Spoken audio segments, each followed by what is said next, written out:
Okay, so we're going to look at limits with graphs. And basically one thing that holds true is your eyes do not lie.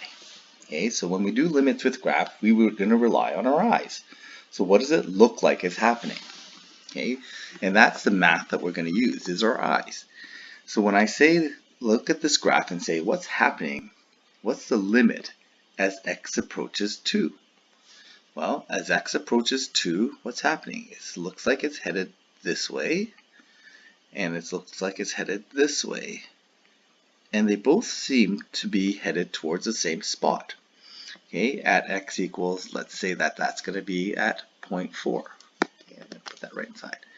So 0.4.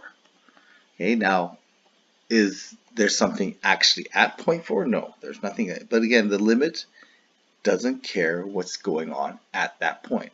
It only tells us where we're headed.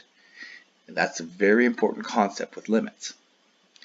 Well, what about as x approaches 4? Okay, well, there it is, right there.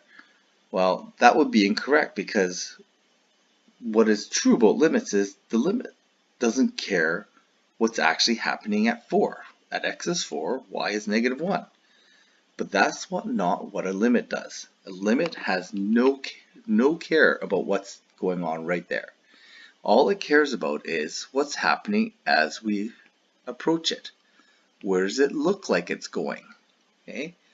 When I look at as x goes to 4, it looks like it's headed up to infinity. And so that's what my limit is. My limit is infinite. Okay? Now, in some cases, people say that it does not exist because infinity doesn't exist, but really, we really should say it's headed towards infinity. Okay? And from both sides, yeah. Is it actually does it actually end up there? No. It ends up at negative 1. But again, the limit doesn't care what's happening at that point. It only wants to know where it looks like it's headed. So what about as x heads out to infinity? Okay, so what's happening as x goes to infinity? Well, as x goes to infinity, we're going out like that. And it looks like, it's hard to tell, but it probably looks like it's getting closer and closer to 0. So we're going to say that, can it actually get to 0? Does this curve actually touch 0? No. But again, that's the beauty of limits. It doesn't have to touch 0. The limit only tells us where it looks like it's headed. Okay? On the other side, this limit here, as we head to negative infinity, okay, it looks like it's kind of leveling off, and it's kind of leveling off maybe somewhere around 2.5. Maybe this is kind of just an estimate, but let's just say about 2.5.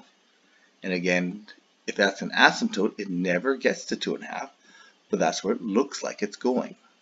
Okay, and that's very different than actually saying it's at 2.5.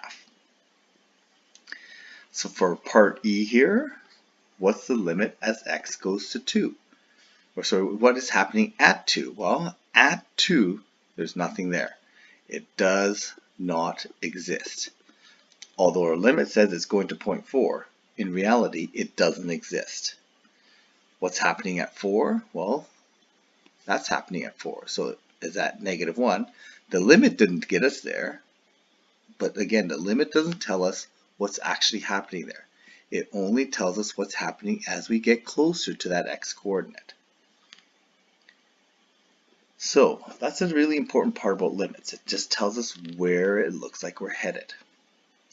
Now, what's the problem with trying to evaluate what's happening at 0? So I'm just going to do this a little bit. Well, if I approach 0 here, it looks like it's headed towards 3.5. But if I approach 0 here, it's actually going towards 5. And it actually is 5, but there's a bit of a problem. What do I say? The limit's saying it's going to 5 or it's going to 3.5. This is a bit of a problem. What about negative 2? As I approach negative 2 this way, it's going up to positive infinity. And negative 2 this way is going to negative infinity. So what do I say? Do I say positive infinity or do I say negative infinity? We have a bit of a problem here. There's a bit of an issue in that from one side it's saying something and the limit's saying something, and the other side the limit's telling us something different. Okay, so this is a problem. the left side is telling us something different than the right side.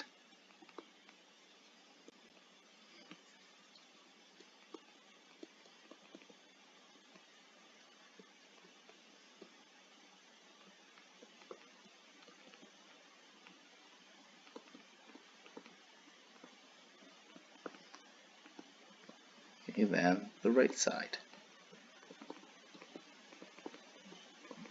Okay, and this is a problem when we talk about these limits. So what we're going to do to resolve this is we're going to actually split up the limits. We're going to have a left-handed limit and a right-handed limit later on. Okay, we should understand how to do limits with tables. So as it looks like we're approaching 7, okay, we don't know what's going on at 7. What does it look like is happening as we approach 7? So as I go from 6.9, I go to 24.9. 6.95 is 24.93. And I'm just going to put in, let's say, I'm just making this up, at 6.99 it's going to 24.98. Okay, it kind of looks like it's headed towards 25. Let's say on this side, at 7.01, we're at 25.04. It looks like it's headed towards 25 from this side.